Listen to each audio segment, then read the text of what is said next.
High above the vibrant city of Rio de Janeiro, standing proudly atop Mount Corcovado, there is a figure that embraces the world with open arms, Christ the Redeemer, the heart and soul of Brazil. Towering 98 feet high and weighing over 635 metric tons, this colossal monument is not just a piece of art, it's a symbol of peace, unity, and faith that transcends borders and beliefs. The idea for this grand statue was born in the 1920s, when Brazil wanted a symbol to reflect its strong Christian faith. Designed by Brazilian engineer Heitor da Silva Costa and sculpted by French artist Paul Landowski, Christ the Redeemer took 9 years to complete, from 1922 to 1931. Every inch of it was built by hand, using soapstone and reinforced concrete, materials chosen for their durability and beauty.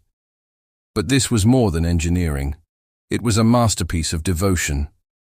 The outstretched arms, spanning 92 feet, represent the universal embrace of humanity, a call for compassion and peace in a world too often divided.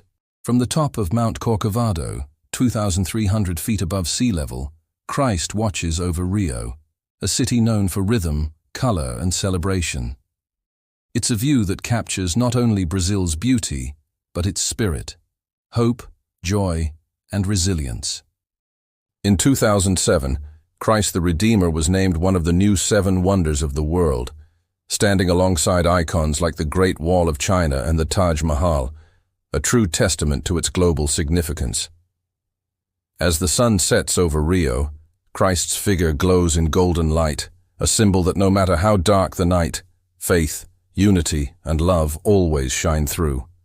Christ the Redeemer isn't just a statue. It's a reminder to open our arms to the world, to forgive, to love, and to believe in something greater than ourselves. This is Christ the Redeemer, the soul of Brazil.